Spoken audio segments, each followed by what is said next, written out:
All right. Good afternoon, everyone. My name is John Simonelli. I am joined today by Nicole Elizabeth Yeager. She is going to be our guest speaker as we talk about one of our topics that we are bringing to you on a weekly basis here. And that is going to be the 5 steps to building and maintaining an online presence.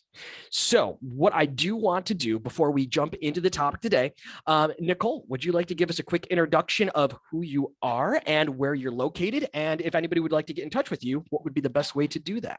Yeah. Hi. So I'm Nicole Elizabeth with eXp Realty. I live in Ann Arbor, Michigan, and I am a solo agent who's built a business doing 10 million plus in production solely from social media and my sphere of influence, really through, again, social media.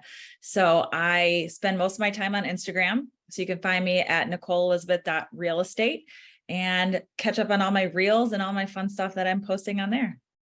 Perfect. And I think that introduction alone will let them know exactly why we wanted you on the podcast today to Right. let everyone know and leverage some of your expertise with some of the topics that we're going to be covering. So once again, I'm going to go ahead and share my screen so we can jump right into it. And again, the topic for today, 5 steps to building and maintaining an online presence with a heavy focus here on social media. So what I will do is bullet point number 1, and we're going to have a couple of different bullet points we covered today, is probably, in at least my opinion here, and Nicole, I would love to hear your thoughts on this, is understanding who your audience is. Of course, that has multiple layers from content creation to distribution, but what we focus on heavily here at Real Estate Nexus is always going to be making sure we know exactly whom our messaging is being tailored to. That way we can start to drive and not only engagement, but traffic and any of the other key metrics we're working on to a higher level because we know exactly who we are. With your experience with this, Nicole, how do you prioritize an audience, or do you focus on an audience when you're putting together your social media strategies? So I 100% agree that you have to know a little bit of who you're talking to. I mean, if you're trying to speak to everyone, you're speaking to nobody. So if you figure out who your niche is, who you want to work with, is it buyers, is it sellers, move down, or site, people who are downsizing, people who are, outgrowing their first homes and needing to go to their second home. You got to really figure out who you're talking to. I try to picture my ideal audience as someone like me, I don't want to say my age, but, mid 30s ish, late 30s ish with kids and, Sure. Planning on moving into a move up house, the next size up, somebody who, you really want to hone in on who you're trying to talk to, because if you're just talking to everybody or you're not being specific enough, you're going to really rule out a lot of people who are going to, one, find you entertaining or find you in the midst of trying to sell or buy a house. They have to know, like, and trust you. And if you don't know who you're talking to, you're not going to find that rapport. Absolutely. And that goes without saying, I think, Nicole, is you have to know exactly who your audience is at any time. And something we've seen in the past, a huge mistake we see agents make all the time, they try to go wide across a very, very large area instead of going deep into a specific niche and or specific audience, where once you build that community of people, it's not about how many people are engaging, but if you have those repeat engagement and the people who you're constantly in their news feed, staying top of mind with just 100 to 200 to sometimes 300 to 500 people total is sometimes better than doing a boost or a broadcast out to 20,000. Yeah, I agree. Something we've done in the past, Nicole, and I'd love to get your feedback on this, is when we're first working with a new client, like a starting point, how do you identify your audience? Maybe you have no idea where to start. What we suggest doing is going to your MLS. What we can generally do is pull a transaction list, going back maybe 12 months. Sometimes we can go back a little bit further. And if we put that all into an Excel spreadsheet and you start sorting by price point, by zip code, by area, what we've found is consistently a segment of the clients that all fall under the same category. The majority of our agents are selling in the same city, in the same zip code, around the same price point. And when you're starting to tailor your marketing, that's really a in-depth picture of really who your ideal client is. And to your point, there's a lot of other factors: age, gender, interests, so on and so forth. But at the end of the day, if you can identify your key audience in the way of who you're already doing business with, we've found that people who like you tend to refer you business, and people who are like the people who like you tend to like you a little bit more as well. Do you have any strategies, or how did you start out by creating your first audience along the way? How did you identify the first group of people you wanted to target? Well, that's kind of a tricky question because I didn't know what I was doing when I started. I just started. Yeah. So I think it's become it's evolved over the last few years. But when I first started, I was really just going mainly for first-time home buyers because I felt like that was who were maybe the easiest ones to get, people who I knew from high school, or really focusing on my sphere of influence and the people who I already knew. So people, again, my age, people who I knew might have kids, might still be renting and need to get their first home, or might already have a first home but need to move up to the next one, and really just focusing in on those specific groups of people. And it sounds like you really identified the niche you wanted to work with, being those first-time home sellers, first-time home buyers. And that, I can only assume, would give you a really clear direction on what content you wanted to create, because you know what their needs and wants are. You know what the pain points are. Do you feel like that really helped you stream from someone going in from the get-go without any real experience in the background? Do you feel like that helped you get ahead of the curve, or did it speed up your learning curve at all, having that one singular niche marketing? Yeah, I mean, you learn really quick what people need and what people want, and if you figure out the pain points of what people are looking for, what are they scared of? What are they worried about? What do they need? What do they need from me? What can I provide to them? What value can I, what hand holding things can I do to help them walk through this process? So a lot of, while some of my content is entertainment, a lot of it is, there's something real estate related in each one, and it's going to be something that shows that I'm going to be there to help through the whole process. So yeah, I think when you are able to dial in, especially as a new agent, dial in on one thing. I'm a learner where I like to kind of walk through the process with them. Mm-hmm. So when I'm learning, I'm telling them what's going on, and now I'm learning all this stuff. They're learning with me.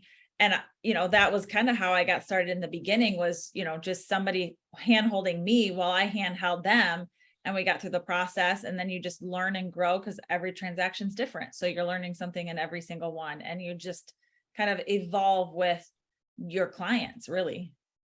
And then following that same train of thought, because I love exactly what you're describing there, did you find it get easier over time because you were working with and evolving with these clients? Were you able to streamline your process based on that? Because I'm just guessing you're probably getting a lot of the same type of client in the door using this marketing. Did it get easier as the more you did it? Yeah, I mean, you figure out ways to streamline things. I mean, there's a lot of stuff, you answer the same questions over and over and over. There's a lot of the same basic questions. So being able to answer those questions prior to your client asking them, you look like the professional, you look like the one who, is the person who has all the answers. So when you're able to give all of that info up front before they even ask, you really can streamline emails. I use High Note, which is a system that has, all these different things. It makes a long email look a lot simpler, a lot easier to follow. So, using stuff like that to be able to break down the process, because I think when you take this big, huge project, or this big, huge thing that you have to do, buying a house, it's just terrifying. But when you break it into bite-sized pieces, it's not so scary. So I like to take all of these events and all of this big transaction and just break it into bite-sized chunks, so people know, okay, now we're going to do inspection. This is what we're going to look for inspection. Here are your questions I know you're going to ask about inspection.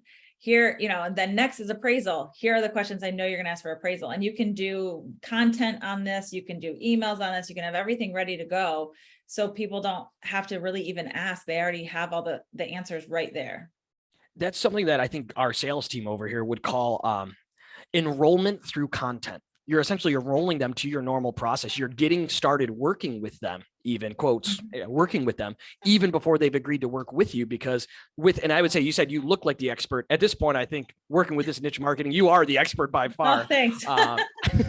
And so I think that's going to come through to them. And when you're able to proactively answer those questions without them even asking, you really do identify yourself as, we just call it, most simply put, you're the obvious choice. Why work with someone else when this person is so readily available to you? Right. And I do definitely want to touch on your content creation strategy using those frequently asked questions in just a minute here, because I think that's one of the most underutilized and highest value ways to produce content right now. But to keep the conversation going, and this is going to be something that I think is going to be very helpful for new agents who are just starting out doing this, shadow your competition.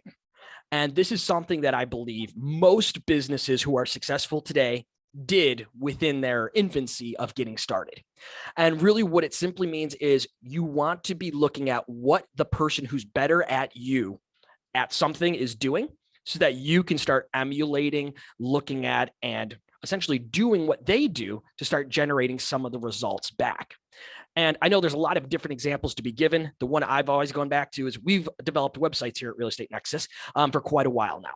And what we've always done is say, okay, who's the best websites in the industry? And there are usually 2 to 3 thought leaders, as we'd call them. And what we generally would look at is, okay, when people say real estate and they want to go look for a house, what do? They go to Google and they go to Zillow.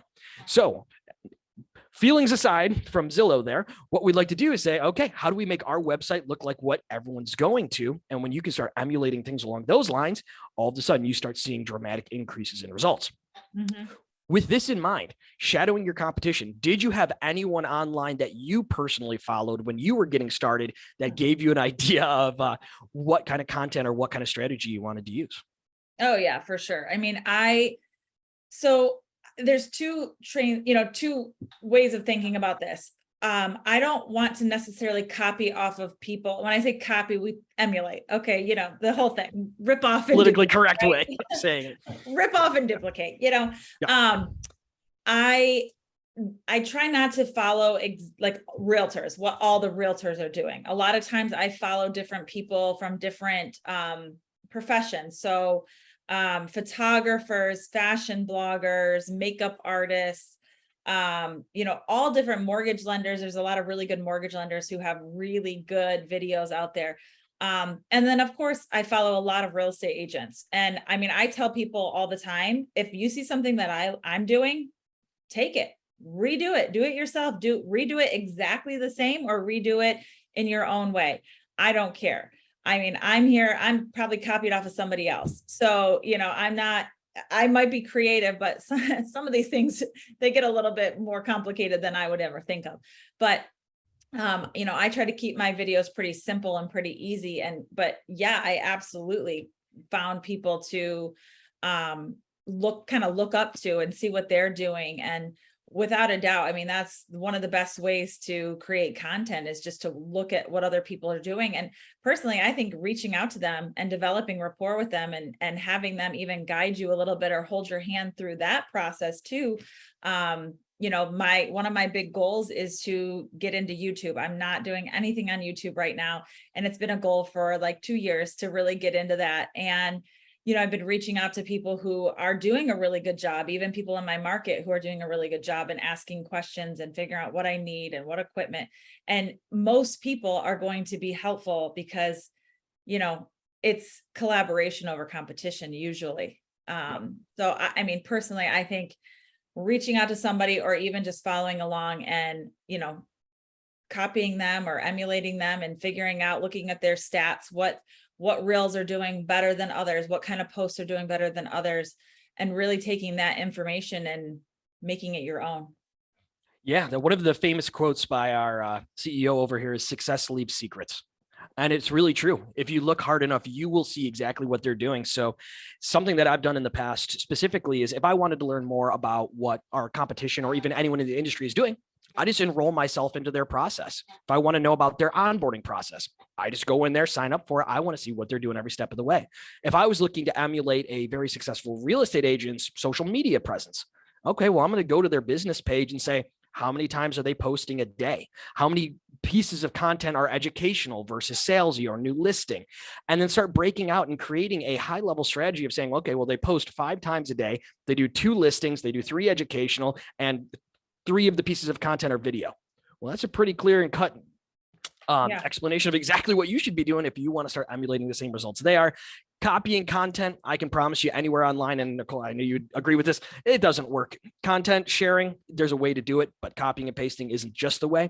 But seeing what the other strategies are online and being able to follow the strategies others have implemented, that is a fantastic way where if you don't know where to start, just look at what the competition is doing and try to do as much as what they are doing that you are, because with social media, the best part about it, no matter how little you do, it's still going to have a positive effect. And then the more you do, it just keeps scaling and growing as you do.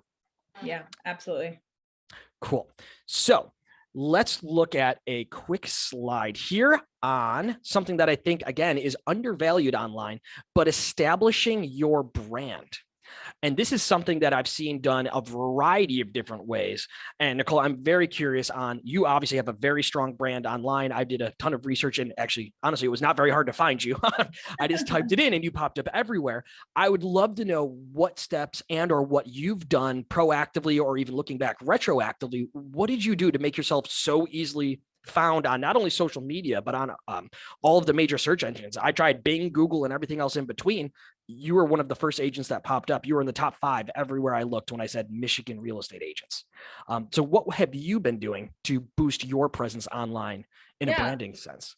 So when I first got my license, I got it in a kind of a slow time of year. I got it right before the holidays. So while I was in my onboarding process and trying to figure out what do you actually do as a real estate agent, I started working on branding. So I started working on a logo. I started working on what my brand colors are going to be. And now that evolved. I mean, that lasted a whole 6 months before I changed everything. But and pro tip, don't buy 6 different signs. Don't buy a bunch of stuff with all your logos on it. Wait a little bit. Make sure you like that logo, because I have a whole bunch of signs in my basement right now that I don't use. So I ended up developing a brand where I have very specific things. So my same photo is on all my stuff. It's on my cards. It's on every social media platform. It's on my signs. It's everywhere. That's the only picture that you are going to find as my main profile picture. If I change my branding, I will change everything to go with it. And that's expensive. So we're going to keep it like this for now. Even though my hair is red now and not blonde, we're going to keep it. We're going to roll with it. So focusing on, what my logo was going to be, what were my brand colors going to be? What did I want to portray who I am to the masses, right? Because like you said, you're going to see me everywhere. So what kind of brand am I going to have? There are a lot of people who want like a certain luxury look. Some people want to have a more relatable look. There's some people who are just, they do all these sarcastic, funny videos, but that's, and to me, I think it's a little bit of a turnoff to clients, but obviously they're doing really well. So we're going to let them do their thing. They figured out their niche, but really focusing on making sure that you're consistent across the board. Your names are the same on all your platforms. It's not Nicole Elizabeth Real Estate on Instagram, and then you go to Facebook and it's Nicole Yeager, and you go to this, Google, and it's, Nicole Elizabeth Yeager's Homes, all these, you can't have all these different names. You have to have it consistent across the board or you're going to get lost. I recently started doing Google pay-per-click with the help of Ren and Amy. Great. And Isaiah. So I really appreciate that, because I am getting calls pretty much daily from Google right now.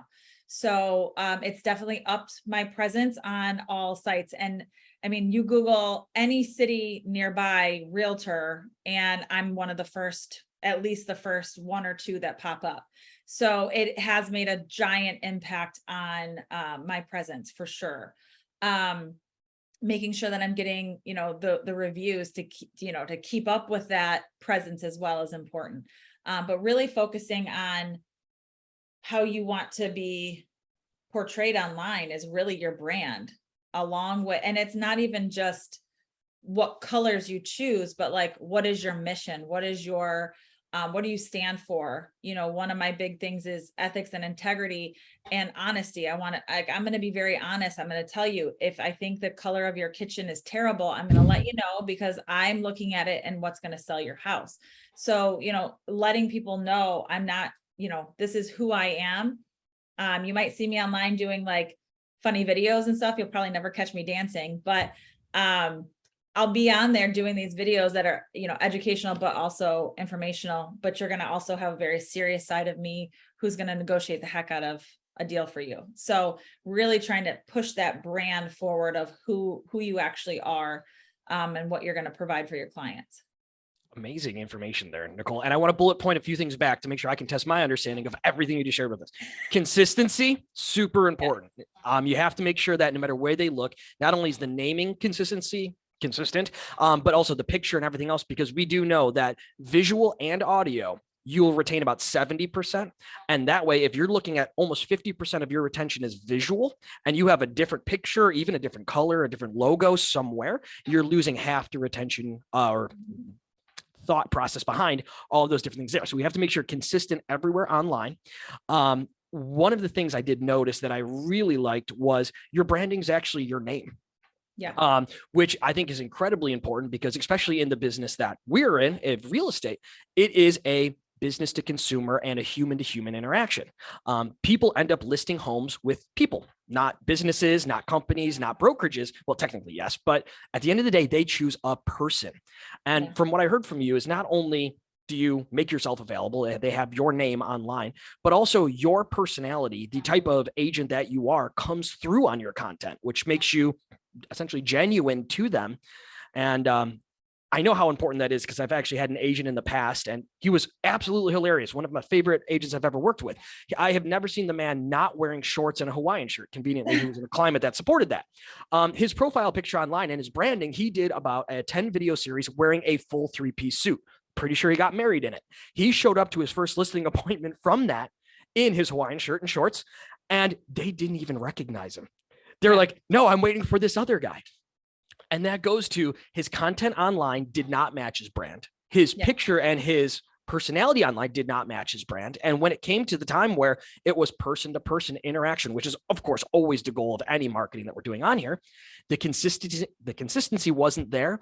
And that was enough to have that person at least have a second thought, enough to say, no, I might go in a different direction. So I think very, very valuable consistency. Make sure your personality comes through. Be genuine online because at the end of the day, people are going to get to know you one way or the other. Let's get your personality out there before anything else. I think it's super important. I heard a story from somebody who, when she first got into real estate, she thought she had to wear like, she does like equestrian properties, right? So she's she lives, I don't know, somewhere where there's a lot of plains. Okay. Like middle of America somewhere. And she, you know, got into real estate. She's like, I got to wear dresses. I have to wear heels. I have to she has to have this certain persona based on being this professional realtor. And she was like, she hated her life. She hated wearing dresses. It wasn't her. She's a horse girl. She likes jeans and cowboy boots. And, you know, that was her style. And the minute she realized the more authentic she was, and like online and in her business in general, day-to-day business, like showing up in your Hawaiian shirt and shorts, the more she was that person, the more her business grew and grew and grew because people, they were able to connect with her. And, you know, the more, I just think you have to be authentic because people can smell a fake a mile away, you know? Absolutely. So 100%. I'm going to go back to right here. Understand your audience. Yeah, exactly. They don't expect you to show up in a dress and heels. And when you break that picture of what they assume you are going to be, that can cause a lot of dissidence online. So I think that's a great example of, I mean, you got to know your audience in the first place and what they expect to see, what the type of person you are. It will come through, if not right away, very, very soon. So second to last topic we got for today is implementing the rule of thirds. And I know there's a couple of different ways to look at this because the rule of thirds when I went to college for it was how to position yourself in a camera lens. In this case here, we actually have 3 bullet points on how to drive more engagement and how to grow your presence more online using these 3 strategies. Promoting yourself and promoting your posts. Engaging with others, helping to drive engagement that way, and then by sharing. So I wanted to touch on each of these 3 quickly with you here, Nicole, because I know there is a time and a place for the promote button versus running a paid ad to a custom audience. Do you have any examples or do you utilize the promote feature inside of any of the major social medias for just a shotgun blast across a larger, less refined audience? I mean, I have for like listings and stuff, like different listings that I have, not any personal videos or anything like that. However, I have videos like that. I just have not blasted them out in that way. I do know of a lot of people who do those promotions like that, and it has accelerated their business a lot. It depends on what your budget is. I think you have to really look at figuring out what your budget is for the year, what your budget is for that month, and decide how you're going to allocate those funds. And if some of it is doing boosted posts and promoting your listings or your videos, 100%, you'll see some sort of return on it, but it just hasn't been something that I've done. And I think you hit the nail on the head with the mention there of just budget. If you do not have a social media budget allocated throughout your day-to-day business, $3 to $5 to boost a post will be better than not doing anything at all. Yeah. And it's not a refined down search, but at the end of the day, you are selling a service, and the more people that know about that service will generate business one way or the other. But I think to your point here, Nicole, if you have the ability to do more of a targeted approach, that's always going to help you more in the long term, going back to everything we talked about leading up to this, knowing your audience, choosing that audience, and being able to produce the content of the people you want. But when in doubt, this is always going to be an option for people who don't have a sometimes quite large budget that it can take to grow that brand online. Yeah. Cool. So next one on here would be engage.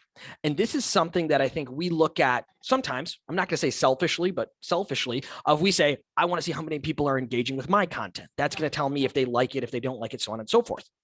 What we've seen in the past is if you go out and you engage with others people's content, it almost falls under what used to be back in the early days of social media, the like for a like concept. If I comment on your post, you're going to come back and comment on my post. If I like your post, you're going to like my post, so on and so forth. Going through and doing that, in our experience, is a great way to not only build a community, and as you brought up earlier, Nicole, reaching out to people, getting to know them a little bit better, especially if they're doing something way better or they have more experience doing something that you're getting into.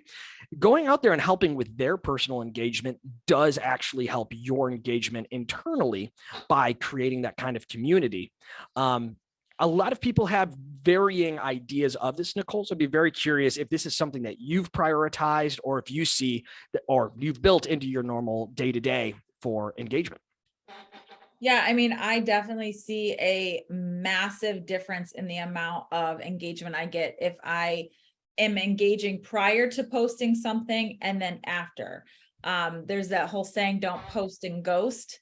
So if you post something and then you just sign off and you get out of the app and you go about your life, and then 2 hours later you come back and all these people have commented, you've lost that little bit of engagement, because I mean, that's part of the algorithm, right? How many people are commenting, liking, and how quickly you're liking and commenting back, or whatever, back and forth.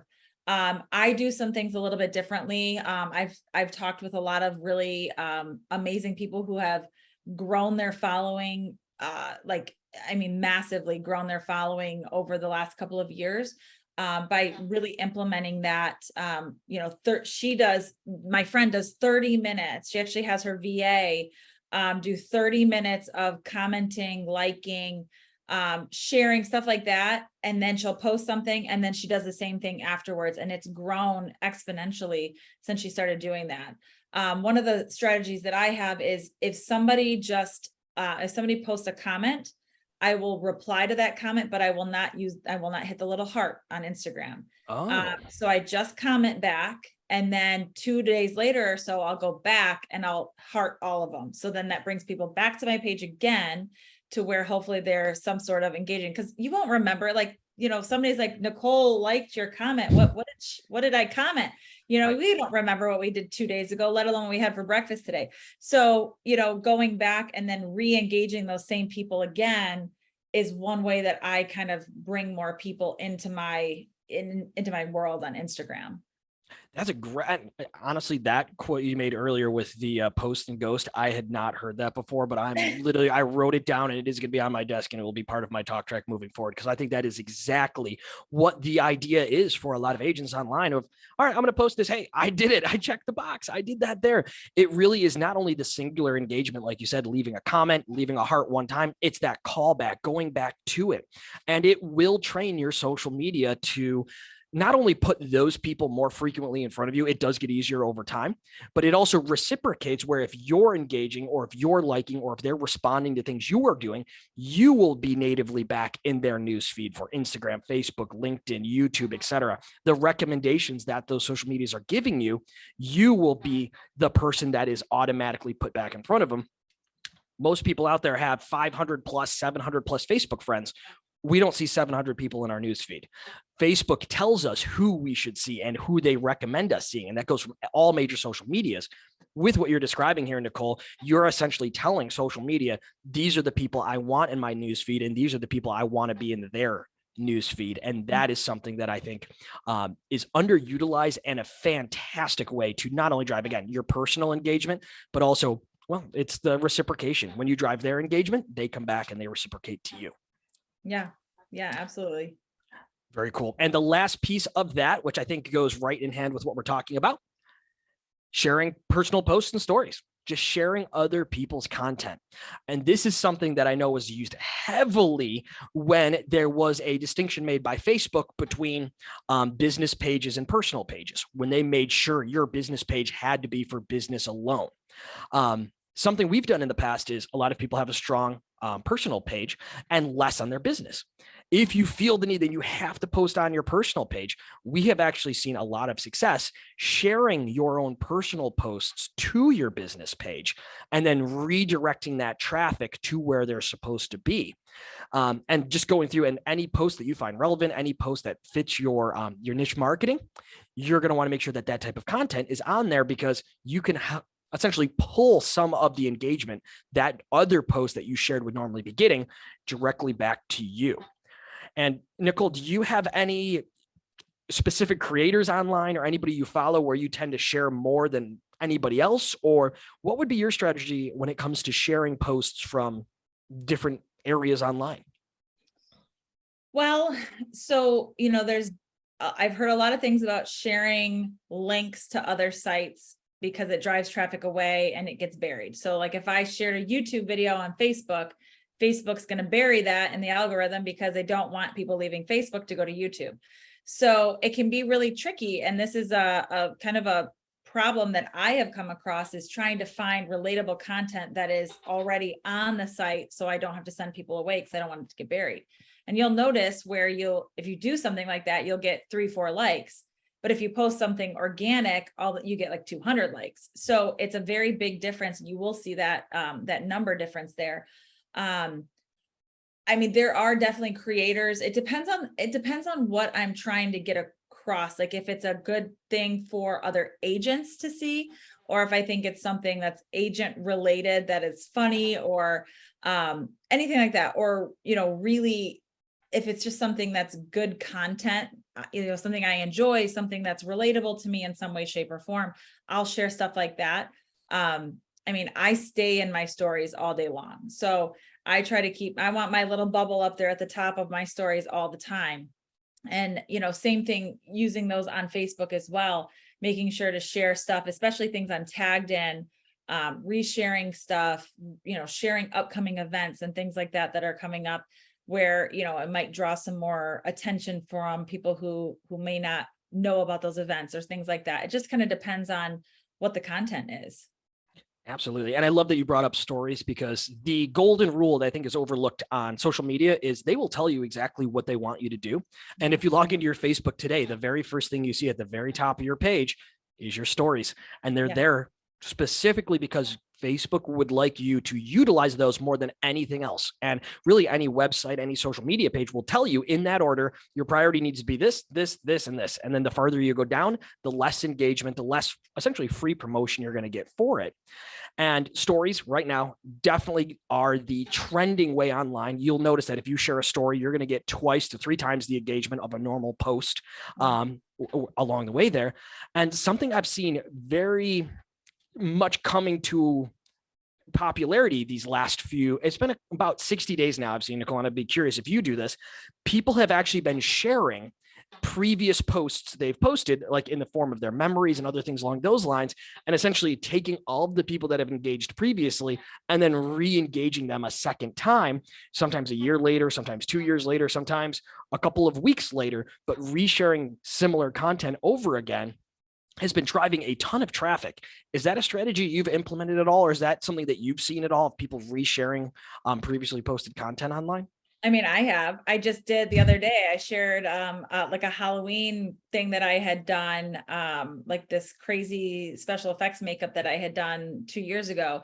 I shared that, and I got a lot of engagement from that. But I wanted to touch back really quick on what you were saying about Facebook stories and Instagram stories. So, I said my preferred place is Instagram. I do Facebook. I have them all.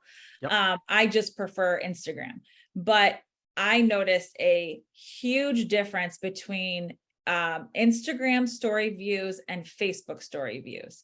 So Instagram story views at any given time, I probably have somewhere between 100 to 200 plus people looking at the story, depending on when in the day it's posted, etc.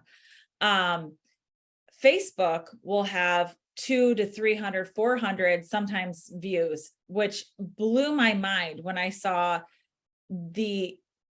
because I was not utilizing Facebook stories at all. And then I'm like, well, shoot, man, all these people are seeing this stuff. I didn't even know people were watching these. So I started sharing on both now. And it has definitely helped. I get a ton of engagement on those. So that's something that, if somebody's not utilizing Facebook stories, they really should be, even if you're just sharing the exact same thing you shared on Instagram. But I do think, re-engaging people with old posts, I think is really an awesome idea. I've actually even started going back in my Instagram archive and resharing old stories, if they're, like flashback to this, or, reminder, I shared this a year ago, especially when people do, I actually really love when people do like predictive stories about like, I think this is what's going to happen in the next few years or in the next 6 months. And then they share that again and like, look, I called it, or maybe I wasn't exactly right, but, going back and recalling what they did 6 months ago or something, I think it's a smart move. And especially when people want to see people love before and afters too. Oh, so absolutely. To show, things, how they were before, how they are now, I think it's really smart. It definitely is. And to talk about shorts quickly, and that's actually something now that YouTube has implemented. And it is, if you are looking to start a YouTube channel, like you were talking about, Nicole, this is actually one of the best times, because YouTube for a minute there was being looked at as it's past its prime, it's moved on, so on and so forth. Shorts seem to be here to stay. And what we've seen is they will heavily push your content in the short form, which is about a 60-second clip. And what it's actually allowing you to do as well is backlink your own videos. So it's a preview, it's a trailer, like a movie trailer, that can help you push traffic back to a long form video.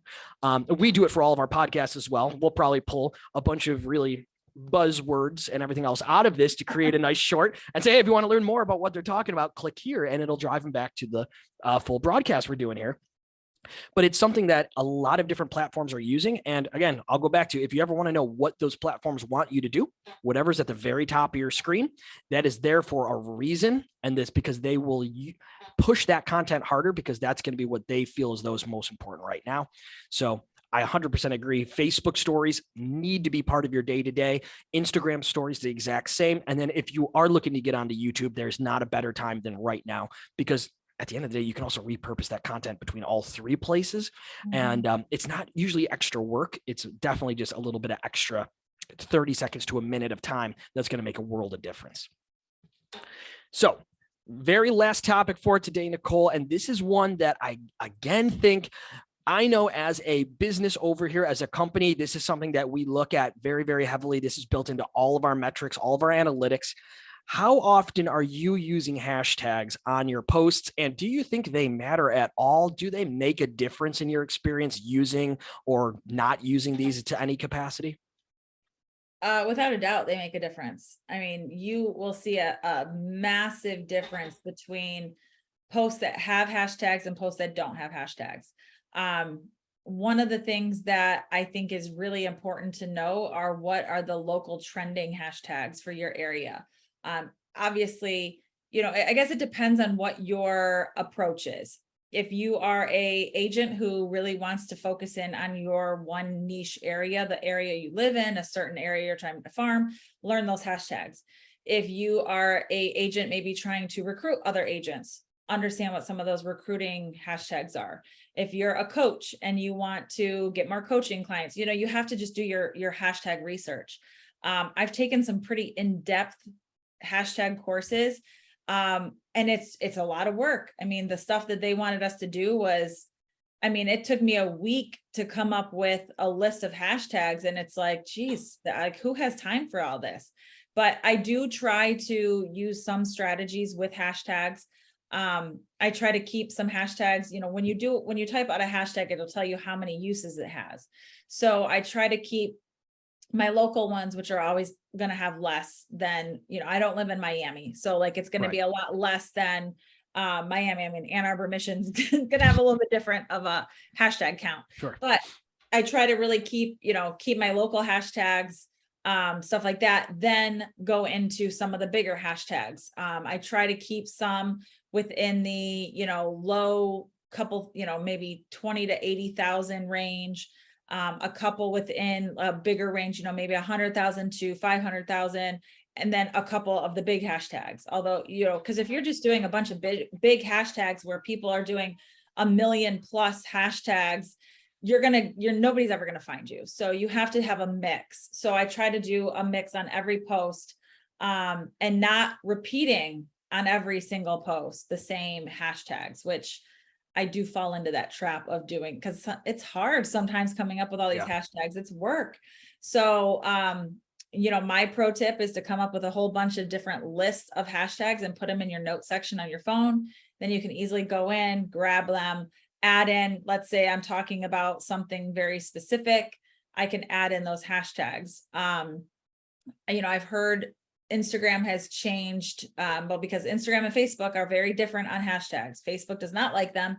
Instagram loves them. I've heard different stories where Instagram wants 30 hashtags, but now they want 15, and now they don't matter, but now they do. And I just say 15-ish. You're better than none. At least somebody will be able to find you if they're looking you up. And I don't know. I know people are looking on Instagram for certain things because I look on Instagram for certain things. If I'm looking for a new chiropractor, I'm looking for a new nail person, a new hairstylist, whatever, I'm going to look up those hashtags to try to find those people.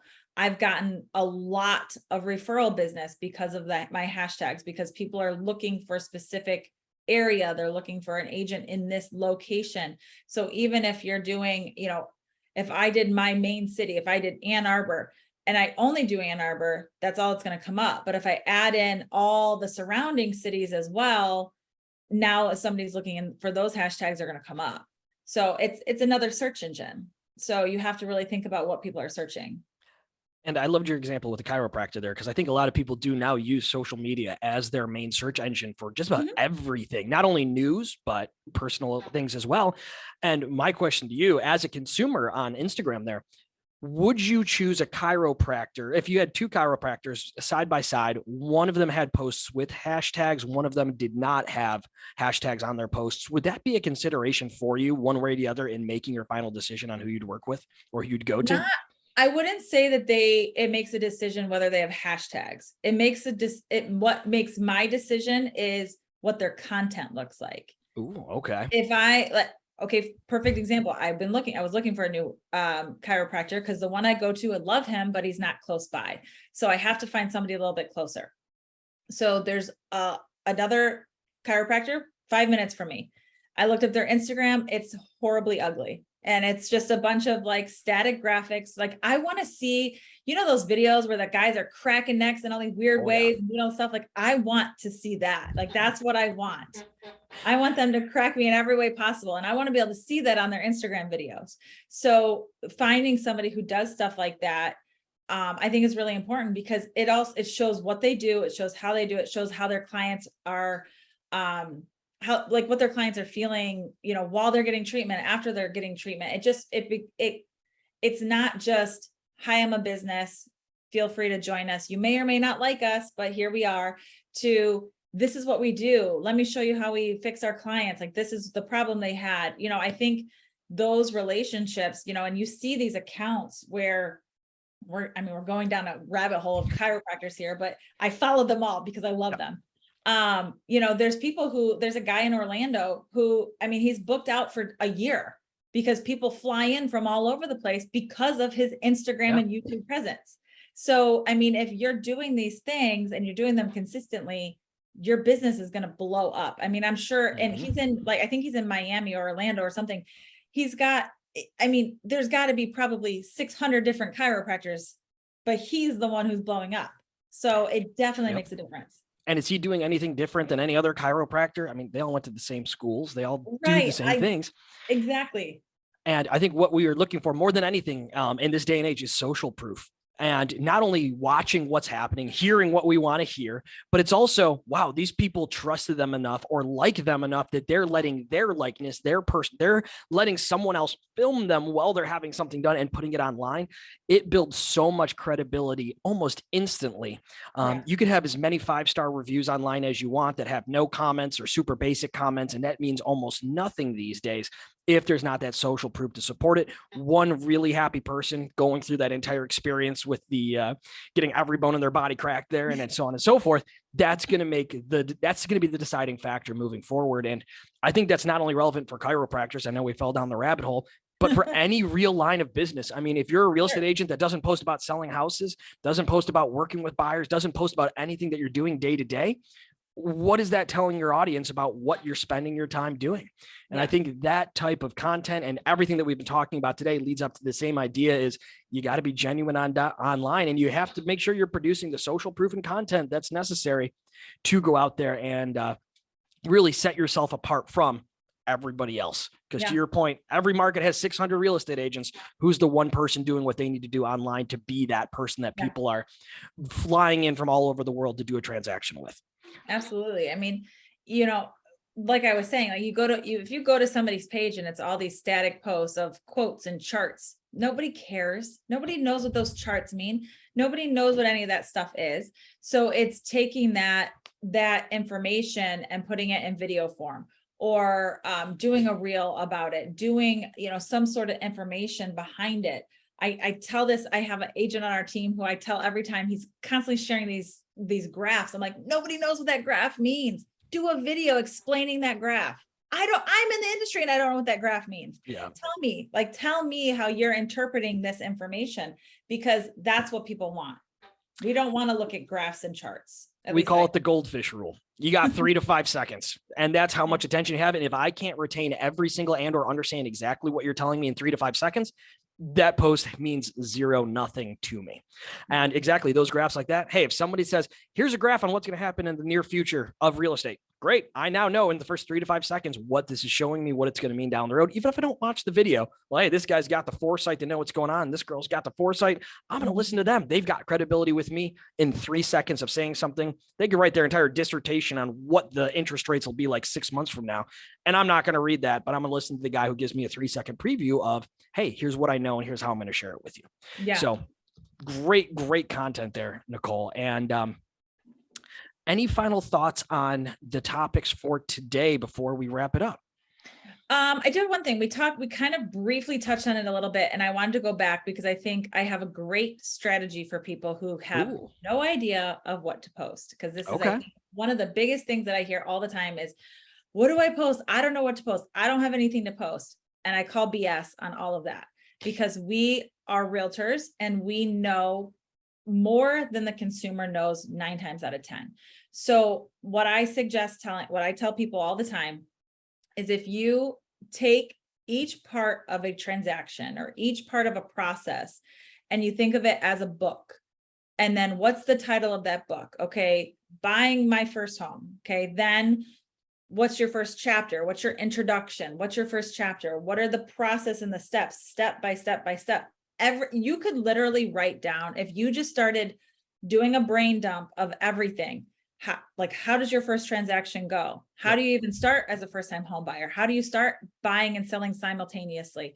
If you take these pain points of what these people need to do and you just start breaking it down in my bite-sized chunks again into your chapters, all of a sudden you could have an entire Encyclopedia Britannica of content because you can take everything and just all of it in one's part. I mean, and you can do it without even thinking, because we know this stuff and they don't. So we're able to easily make that content and literally break down each little individual step.